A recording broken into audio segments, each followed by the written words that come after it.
My name is Bill Manaris. I'm the interim chair of the computer science department. And normally this session has several other faculty members who are not here today because I'm doing right now because I'm doing this by myself. And also several of the students who are attending, or the students who are attending the orientation session. And one of the things we try to accomplish during the orientation session is to start building the sense of community that we enjoy in our department. And so, unfortunately, this is just me. And so here I go. If you have already, if you're looking at this, chances are you have received this document, which is the new student orientation handout. I'll say a couple more things about that. But before I do that, let me just say a couple of things about the computer science department. This website right here that you can very easily find if you Google CofC, that is College of Charleston, CSCI, you can see it's highlighted already. CSCI is the acronym for computer science that we use here at the College of Charleston. This will bring you to this page. The first hit is this page, and it takes you to this page right here, which is the computer science department's website. I would highly, strongly recommend that you bookmark this website if you haven't seen it already. Chances are you have, since you have enrolled. But if you haven't, then you should be looking at it. And let me just say a couple of things about this website that's going to be very useful to you. So the first page tells you a little bit about some of the important things that are happening in the department, some of the competitions that our students are winning, also some of the companies that our students do internships with or work with during their capstone experience, which is the fourth year senior most computer science experience that students from all our majors enjoy. And what we do in this final experience, this experiential learning activity, we put students in who have already done their computer science work. And by computer science, I mean all the majors that we cover, that we have in the computer science department, which I'll go over in a second. And so students that are finishing their major, whatever major they're following, they get together in the teams of 3 in an organized classroom setting. They're given a particular sponsor from a company, a particular project that the company wants to have prototyped, and the students engage in a real-life application, developing a real-life application with a real-life company. And at the end of the semester, they present their work. And so this is a very interesting experience. In any case, so these are some of the companies that have contributed to this learning experience in the past. And some of the undergraduate research labs that we have. So the most important thing for you is the current student website, link in our website. And so I'm going to click on that and open it, and I'll come back to it. And also, it's important just so that you have a general idea of what our department looks like, to take a look at the existing, the undergraduate programs that we have. So I'll switch over to the new student orientation handout, which again, you should have received already. If you haven't received it yet, then there's an email address on it that you can receive it from. So it's kind of a chicken and the egg here. So let me just slow down and show you this part right here. You can send an email to csoffice@cofc.edu and actually ask any type of question, advising question you may have. But if you haven't received this particular document, then send an email to this address right here, csoffice@cofc.edu, and ask for a copy. And so this is the document that I'm going to go over right now. So what computer science degree program to choose? We have 5 degree programs. There are 2 versions of the computer science degree. We have a computing in the arts degree, we have a computing information systems degree, and a data science degree. Excuse me. So our computer science, there are 2 versions, as I said, of the computer science degree. This is a traditional computer science degree. One version of it is it's a bachelor's of science, and we have another version of it that's not listed here. It's a bachelor's of art. Those 2 degrees are very similar. The main difference between the 2 degrees is that the bachelor's of science degree is nationally accredited. This means that whether you come to study computer science, do the BS, the Bachelor's of Science degree at our university or one of the other universities. There are about, last time I looked, there were about 300 universities. There are thousands of institutions in the United States. About, I think it's about 300 of them that are accredited. Last time I looked. Yeah, don't quote that number, but I think it's about right. And so we are one of them. And what makes this degree powerful is that whether you studied here or any one of those other universities, you are guaranteed to get a high quality education and a degree that will transfer. A degree that transfer is not the right word. A degree that will be recognized as a powerful flagship type of degree that companies and other universities, if you plan to go to graduate school, will recognize as important. The nice thing about having several of our other degrees that are programs that I will describe in a bit, several of them are accreditable. They're not accredited. Well, all our programs are accredited regionally. However, again, the computer science, Bachelor of Science degrees is nationally accredited. Several of our other degrees are accreditable under the same type of accreditation, but it takes lots of work to have them accredited. Whereas if you accredit only one of them, then part of the accreditation involves looking at the quality of the faculty, the quality of the research experiences for students, and several other things. So the whole department benefits by having one degree accredited. So in a way, all of the degrees are high quality, since one of them is accredited. The department is not accredited, but in a way it's getting evaluated as if the department was being accredited. So the proper sentence here is that we have one degree that's accredited. So many sentences. So the Bachelor of Science degree is a traditional, well-balanced degree in computer programming, theory, math, and science. And there's another version of it, the Bachelor's of Art, which is a little less, equally powerful. Has a little less math and a little less science. But other than that, it's very similar to the Bachelor's of Science degree in computer science. We have a Computing in the Arts, Bachelor's of Art degree. This is our second most populated degree in our department, and it's the one that's fastest growing. And what makes this degree interesting, whereas the computer science degree is a traditional computer science degree grounded in computer programming and software engineering and math, the Computing in the Arts degree blends, in an innovative way, blends art and computing. And this degree is so innovative that actually the National Science Foundation has funded us 3 times. There is the third grant is currently ongoing to support this particular degree program because of how innovative it is. And so what's really interesting about the Computing in the Arts degree, and actually I should say that several students double major, so although you may be focusing on one particular major, you should open the door, your thinking, to the possibility that you want to double major, because it is possible. Normally students finish a degree in about 4 years, maybe 4.5 years. If you double major, it's possible, since many of the courses overlap, you're double dipping in a way. It is possible to finish, to get a double major in a little over 4 years, 4.5 years, rarely 5. I should say that my son is just double majored at another university. I have a son and a daughter who are your age, more or less. Well, my son is a little older than you, he just graduated, but he double majored. He kind of did the same thing, because it's usually a nice idea with, while you're doing one particular major, you can sort of have 2 things on your resume with a little extra work, and then that makes you stand out when you're applying for a job.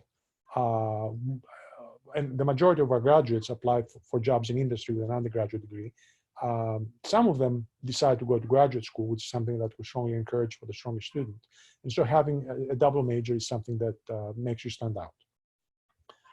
And especially if you're applying for an industry job, and your resume, which is usually a single-page resume, which we will help you create that resume later on, around your 2nd, 3rd year, will help you do that. That one-page resume, and it's being sent to industry. You're applying for positions with many other people from our university and other universities, and so a particular company person has a stack of, say 150 of them. And anything that makes your particular, your own resume stand out, your own curriculum vitae stand out is valuable. And double majoring is one of those things. So anyway, going on. So computing in the arts is a blending of computing in the arts. And in a normal session, I will say more things about it. So try to attend one of our follow-up sessions, but at this point, I'll just stay at the high level. We have a computing information system that's a blending of computer science and business. So computing in the arts is a blending of computer science and art. So for example, gaming, we have a gaming concentration where you learn how to develop games. So that's under this area, whereas computing information systems is a blending of computer science and information systems. And finally, we have the data science degree, which is another innovative degree program. Actually, we're the first department in the United States that offered a data science undergraduate degree. Now it's a very popular degree. But in a way, in any case, so that major is a blending of computer science, math, and artificial intelligence, data analytics. And so several of our students double major in data science and computer science, or computing in the arts and computer science. That's usually some of the things that we see sometimes of blending. But of course, just majoring in a single major is normal, and actually most of our students just have one major. Okay, so lots of words here, but I kind of gave you an overview of the different degree programs. Some of your classmates will be in different degree programs in our classes. What should I say? Yes, so let me get back to the website. And so on the website, if you click on the undergraduate programs, you can get a little more information about this program. So I'm going to click on the Bachelor's of Science, Computer Science. And so you can see this page here, describes it a little more.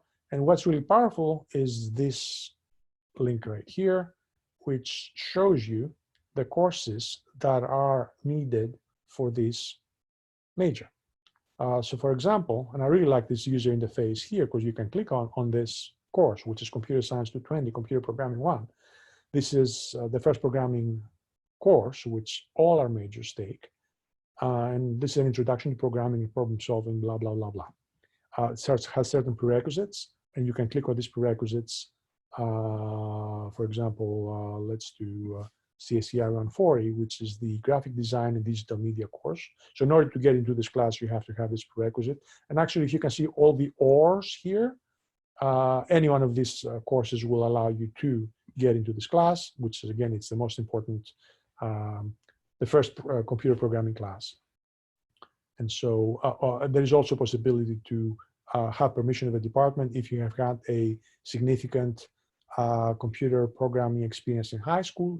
This is not a requirement. We don't expect you to have had any programming experience in high school, but if you had, then it's possible to be allowed to start this class early. So, and this class comes with a lab class. This is 3 hours, this is 1 hour. So the point that I'm making here is that you can find this very useful information of every one of our majors when you click on the catalog and course information. Another very useful piece of information is the degree planner. I really like this part right here because the degree planner shows you all the courses that you have to take. Actually, as an advisor, I want to advise my own students, when you declare your major in the computer science department, you will be assigned an advisor. And we strongly recommend that you declare your major right away, as soon as you can, so that you can get an advisor in the computer science department. While if you don't do this, you will be advised by one of the staff, one of the advisors in the advising center. These are great people, but they have to advise students from around the university. So while they're great in what they do, they're professionally trained to do this, they don't know the intricacies of every degree program on campus, whereas a faculty member in the particular department knows those intricacies. So do declare your major. If you want to be a computer scientist, declare your major quickly so that you can get a faculty advisor from our department. So for my own advices, I ask them to print this thing on paper, and then we sit together and we kind of plan ahead what courses they will take and what semester. Your goal is to finish in 4 years or maybe 4.5, and this is a great tool to do that. We also have degree works that during orientation you're shown how to use it. Degree works is an online version of this that I like equally well. And so degree works and this planner right here have the same type of information, but they present to you from a different perspective. So I use both when I advise my students, and I tell them to look at them both. So I ask my students to print this out. What I like about this, it shows you all the courses you have to take. And so here, these are required courses in computer science. And this might look like a lot of courses, but trust me, by the time you reach the second year, third year, it looks, the list has gotten so small of what's remaining that they'll be amazed how quickly this goes. This can be done in 4 years. That's an important thing to point out. And so we have these courses that you're required to take. And then we have elective requirements. This looks like a very long list of courses, but you only have to take 6 credit hours. And so these are only 2 of these courses you have to take. So don't let this discourage you. Only 2 of these courses you have to take. There's a math requirement that's listed here, and some additional things, science requirement. And so every one of our majors has a planner, program planner like this one. And again, print it out, store it in a safe place, and then bring it to your advisor when you're advising. In addition to looking at things on degree works, again, it has a similar type of information. So here's the links to our majors. I'm not going to click on them. And the other link that I wanted to point out is the current student link. And so here's the current student link. And over here on the side, you can see advising and registration. This is very important right here. This is under current student advising and registration. There's some more things that you can familiarize on your own, but advising and registration is the page that's really most important to you because it helps you get advising and register. So so when you get to this particular page, which again is under current student, so we're on the computer science website, under current student advising and registration. 2 important things to remember is the course offering pattern, which I'm going to click on it. There are 2 ways to get to it, 2 links. I'm going to click on this and it's going to open on this tab. And the wait list. So I'm going to click on the wait list as well. So the course offering pattern is very important because it shows you our plan. So every major has a set of courses that are required. Not all courses are offered every semester. It's not feasible. And so what we do is we kind of plan ahead what courses will be offered when. So here you can see, for example, let's say computer science, computer science 220, which is a course that all of you will take. There's none of it offered in the summer. There are 5 sections offered in the fall. So that's good to know. And there are only 3 sections offered in the spring. There is no section planned for next summer. So this gives you an idea of when you can take it. For example, let's look at another one, game programming, which is a required course for the computing in the arts major, but an elective course. Is an elective course for the other majors. There's only 1 section of it in the spring. It's not a required course, so we have fewer sections are needed. So if you were planning to take it, then you have to somehow, with your advisor, work things out so that you can take it in a spring semester. And this has the same type of planning for all our courses in all our degree programs. So this is a very important piece of information, which again you can find on the advising page under course offering pattern. The other thing is the wait list that I would like to explain. Oops, we won't be able to see it because let me give it a try. All right. Yes. Success. Good. I thought you can send me a message on my cell phone, in which case I would have stopped this, but thankfully I got in quickly. So what we have done, since we're trying to make sure that students who need these courses to graduate, get first preference, we sometimes put lower limits in our courses. So you may try to register for a course and it says there are no seats available. When that happens, what you need to do is go to this link right here.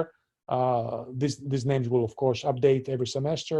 Click on it, go over here and put your name down and what course you're interested in, and gives some information about you, why you want it. We do this to make sure that students that need this course to graduate get first preference. So don't panic if a course is not available. The waiting list is where you need to go. So I think that's all I wanted to say here. Also, that's all I wanted to say about the computer science website. Let me go back to this document. So your first semester is very important. So again, declare your major as soon as possible so you get a faculty advisor in our department. Try to take, also we have advising halls. Advising is so important because we not only advise you of courses, but you also advise you about career opportunities or if you want to go to graduate school. So every semester meeting you, or internship possibilities, every semester meeting you with your advisor, one of the most important things you can do. There's a way to bypass that advising meeting, but I strongly go to that meeting. It's one of the best gifts that we give you, to have this expert person sit with you and help you finish on time. So if for some reason you don't want, so there's an advising hold, so you cannot register until you see your advisor. There is a way to bypass that, but I will not cover it here.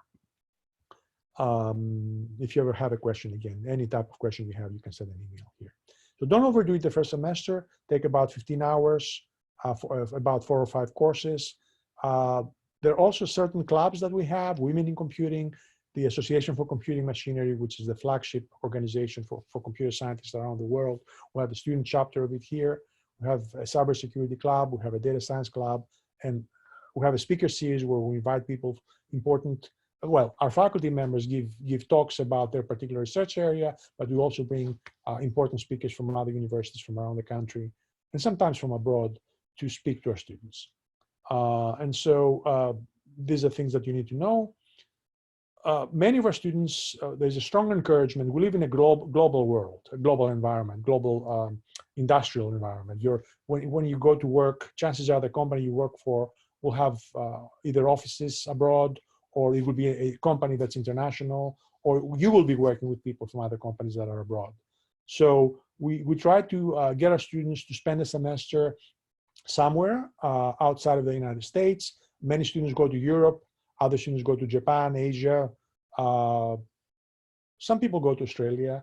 So it's a very powerful experience, experiential learning, where you just study at another university. Those courses are done in English, but some students also take language courses. So again, when you try to apply for a job or you try to go to graduate school, that CV, your curriculum vitae, your resume, needs to stand out. And these things make you stand out. So if you have any questions, again, here's the information.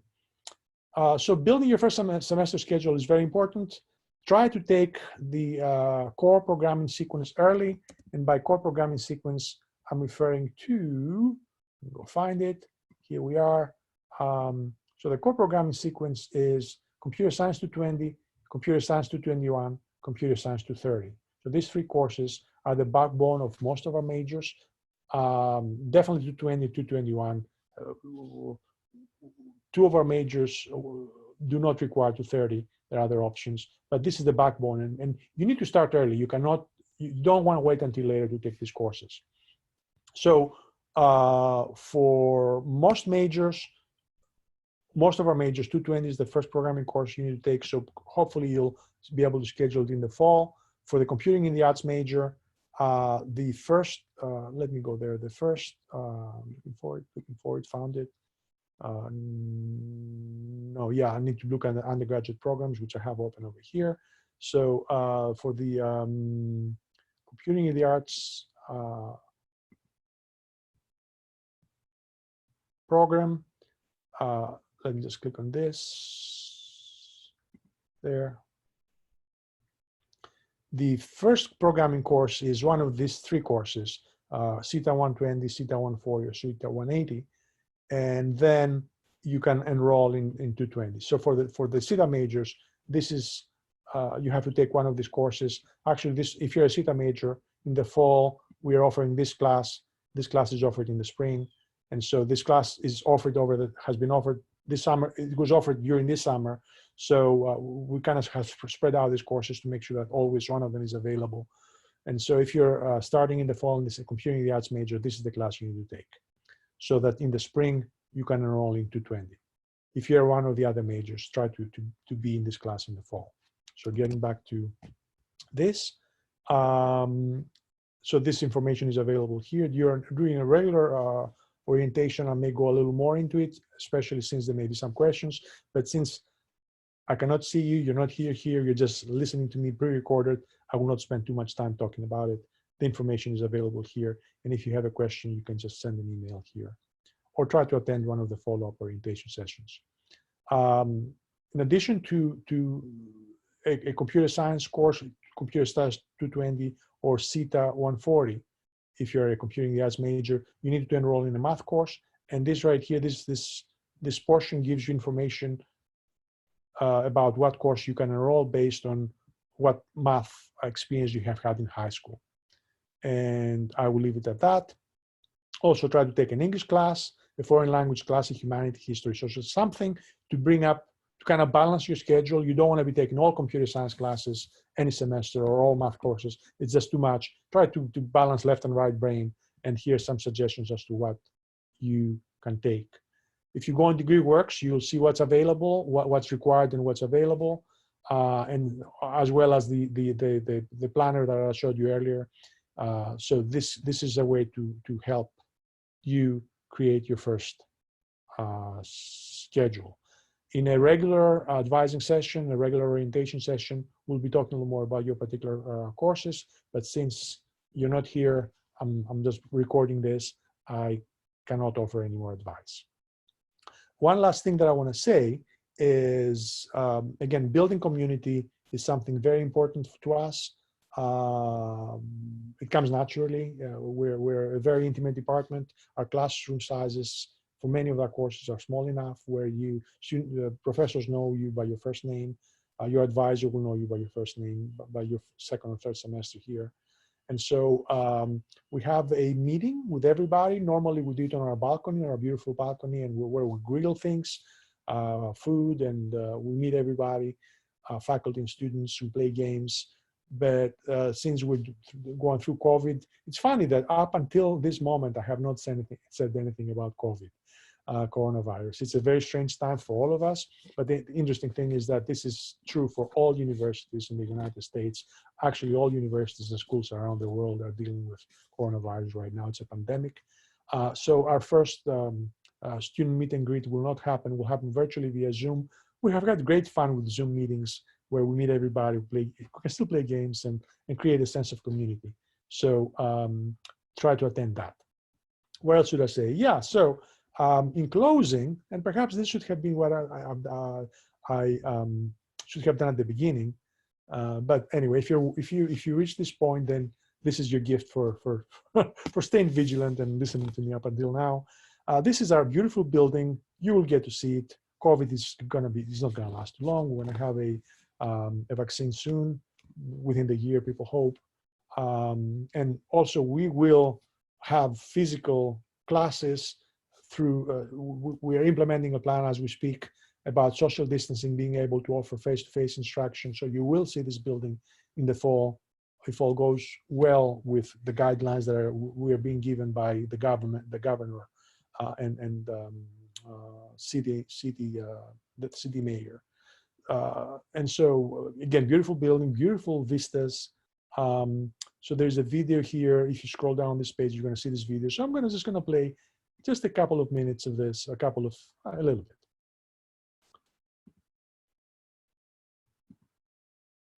And full screen is unavailable. So I guess this is my sign that I should not be playing this video to you in a Zoom meeting. It's unavailable because I am recording right now, I think. So go watch this video. It shows you our building. It shows you some of our students. It shows you what normalcy looks like, what normal life looks in our department. And coronavirus aside, this is going to be the experience that you're going to have for the majority of your time here. So I want to welcome you again to our department. Let us know if we can do anything for you. This document is very important for your first semester. If you haven't received it already, send an email to this address right here, csoffice@cofc.edu. And we look forward to meeting you in person. And take care, stay safe, and talk to you soon. Bye-bye.